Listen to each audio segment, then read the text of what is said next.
வணக்கம் நண்பர்களே, நீங்கள் பார்த்து கொண்டிருப்பது உங்கள் கௌசிகா ரிவ்யூ. சரி வாங்க வீடியோக்குள்ள போய் என்ன நடக்க போகுது அப்படின்னு சொல்லிட்டு பாத்தீங்கன்னா, கரெக்டா நம்ம விக்ரம் இருக்காருல, அவர் வந்து எப்படியோ ஒரு வழியா மாயா மாயா மாயா நீ தான் இந்த கொலையை பண்ணியா மாயா அப்படின்னு சொல்லிட்டு மாயா கிட்ட கேட்க போறாங்க.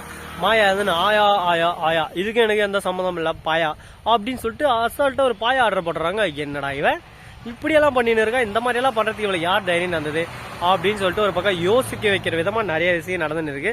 சரி இப்படியெல்லாம் நடக்கட்டும், எல்லாத்தையும் பாத்துக்கலாம். வாழ்க்கைன்னா ஏற்ற தாழ்வு எல்லாமே தான் வரும். எல்லாத்தையும் ஒரு பக்கம் சமாளிச்சாதான் வாழ்க்கையில முன்னேற முடியும். எதுவுமே சமாளிக்காம ஆடா நான் மாட்டிக்கிச்சு அப்படின்னு சொல்லிட்டு இருந்தா எப்படி சமாளிக்க முடியும் சொல்லுங்க பாக்கலாம் அப்படின்ற மாதிரி ஒரு பக்கம் போனாலும், அதே சமயத்துல மறுபக்கம் என்ன நடக்குதுன்னு சொல்லிட்டு பாத்தீங்கன்னா, கரெக்டா நம்ம விக்ரம் இருந்துன்னு போயிட்டு மாயாவை கேக்குறாங்க. நீ தானே மாயாண்டிய கொலை பண்ண சொல்லு அப்படின்னு சொல்லிட்டு கேட்க, மாயாண்டி இல்லடா சிவனாண்டி, அவனை நான் தான் கொலை பண்ணேன், இப்ப என்ன இருக்கு அப்படின்னு சொல்லிட்டு கேட்க, என்னது அவ்வளவு தைரியமா ஒத்துக்கிறியா அப்படின்னு சொல்லிட்டு விக்ரம் கேட்க, உங்ககிட்ட எவிடன்ஸ் இருக்குன்னு தெரியும், நீ போயிட்டு அந்த ஜெயில் வார்டனை நல்லா பொழந்து கட்டி அவங்ககிட்ட எவிடத்தை புடிக்கணும்னு தெரியும், அப்படி சும்மா 10 செகண்ட்ல என்கிட்ட எல்லாமே ஆதாரம் வரும். இப்ப அந்த ஜெயில் வார்டன் உயிரோட இருக்க மாட்டான், என்ன பண்ணுவ, அதான் வீடியோ ஆதாரம் இருக்குல்ல அப்படின்னு சொல்லிட்டு கேட்க, வீடியோ ஆதாரமா தான் உன் போன எடுத்து பாரு அப்படின்னு சொல்லிட்டு பார்த்தா போன்ல வீடியோ ஆதாரமே காணுங்க. என்னடா எப்படின்னு சொல்லிட்டு பார்த்தா ஒரு மெசேஜ் வந்து, அந்த மெசேஜை கிளிக் பண்ணிடுறாரு இவர் அவசரப்பட்டு.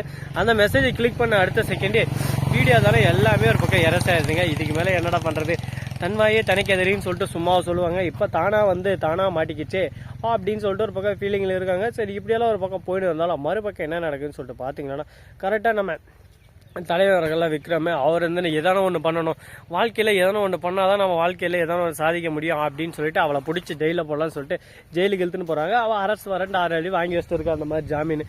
ஆடா போங்கடாடே, அரசு வாரண்ட் ஆயிட்டு வந்தா ஜாமீன் ஆயிட்டு வந்துடுறான். யாரா இவ, நம்ம இப்ப அரெஸ்ட் பண்றதா இல்லையான்னு சொல்லிட்டு ஒரு பக்கம் குழப்பத்தில் குழம்பி போயிட்டாரு. ஏன்னா இப்ப அரெஸ்ட் பண்ணவும் முடியாது.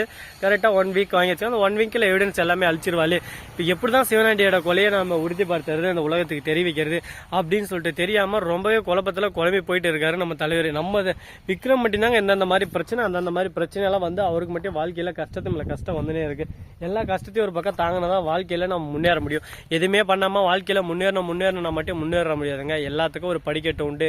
அந்த படிக்கட்டை எல்லாரும் கடந்து போனா மட்டும்தான் அவங்க வாழ்க்கையில முன்னேற முடியும். சரி அப்படியெல்லாம் ஒரு பக்கம் போயின்னு இருக்க, மறுபக்கம் என்ன நடக்குன்னு சொல்லிட்டு பாத்தீங்கன்னா, கரெக்டா நம்ம சுபாஷ் இருக்கால, அவர் இருந்துன்னு கரெக்டா மாயாவுக்கே தெரியாம மாயா வீட்டுக்கு போயிடுறாங்க. ஆடா ஆயா மாயா அப்படின்னு சொல்லிட்டு மாயா வீட்டுக்கு போயிட்டு அங்க பிரச்சனை ஒரு பக்கம் மேல வளர்க்க ஆரம்பிக்கிறாங்க. அந்த பிரச்சனை மூலியமா தான் இதுக்கு மேலதான் ஒரு தீர்வா கிடைக்க போதுங்க. தீர்வு கிடைக்கிறதோட மட்டும் இல்லாம மாயாவோட சொல்லிய முடிக்க போறாங்க. அதுக்கு ஒரு ஆணி வெறிய ஆரம்பிச்சிருக்காங்க. இது எங்க போய் முடிய போகுதுன்னு சொல்லிட்டு தெரியல, பாப்போம். பிரச்சனைகள் பலவிதம், அதில் இது ஒரு விதம் அப்படின்ற மாதிரி தான் ஒரு கான்செப்ட்ல போயின்னு இருக்கு. சரி அப்படியெல்லாம் ஒரு பக்கம் போயின்னு இருந்தாலும் எப்படியாவது நம்ம விக்ரம் மாயாவை சிவனாண்டி கேஸ்ல உள்ள போட்டுருவாங்க. அடுத்து இவனை வேற கொலை பண்ண கேஸ்.